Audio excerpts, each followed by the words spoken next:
Assalamu алейкум, урматтуу күйөрмандар. Сиздер менен кайрадан Көк Бөрү каналы. Бул чыгарылышта Ноорус турнири качан башталат? Сарыөзөндүн кайсы оюнчусу достукка өттү? Баткен облусунун командасында кимдер кирди? Манас Ниязов Бойко менен оюнга чыгабы? Ушул жана башка суроолорго жооп беребиз. Ноорус байрамына карата уюштурулган мелдеш быйыл 12 мартта башталат. Белгилей кетсек, оюндар Бишкек шаарындагы Ак Кула ат майданында өтөт. Экинчи лиганын чучугулагы эртең 10 мартта өтөт. Оюндар 12 март башталат. Биринчи лиганын жана жогорку лиганын чучугулагы 13 мартта болот дагы. Оюндар болсо 15 мартта башталат. Жаңы переходи на ООО комбо тарифтик топтому. Көптөгөн комбо опциялар. Өзүңөр тандап, акысыз кошуп алгыла. Өз тарифиңди куруп ал. Өз комбоңду оңой эле чогултуп ал. Жаштык командасынын күйөрмандары үчүн жакшы жаңылык. Команда быйыл Ноорузда ойной турган болду. Командага жаңы жетекчилик келди. Бул тууралуу Жалал Абад облусунун федерациясы билдирди. Команда биринчи машыгуусун 10 март күнү Бишкекте өткөрөт.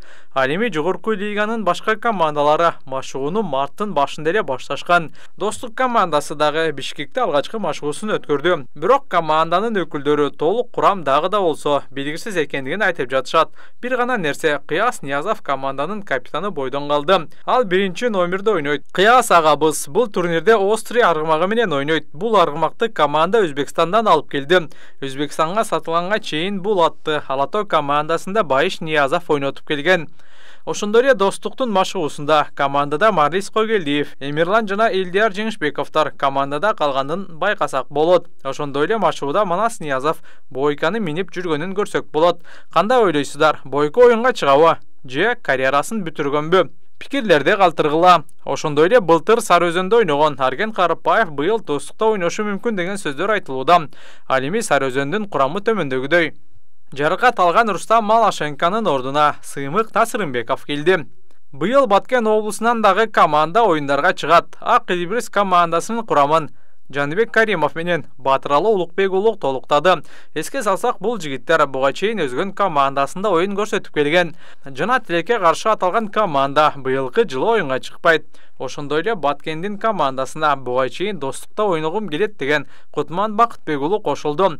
Буга чейинки жылдары Көк Бөрү мектебинде ойногон Аекс деген аргымактагы Баткендин командасына өттү.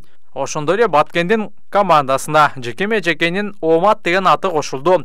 Омат аттуу аргымакты буга чейинки Жекеме-Жеке боюнча республикалык мелдеште Сейитбек Анарбек уулу ойноткон жана бул ат менен ал финалга чейин жеткен.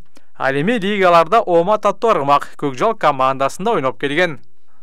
Ошондой эле дагы бир жагымдуу жаңылык. Чүй облусунун Көк Бөрү федерациясынын президенти Айбек Камбул Касымов Чүй облус федерациясында жаңы автобус алып берди.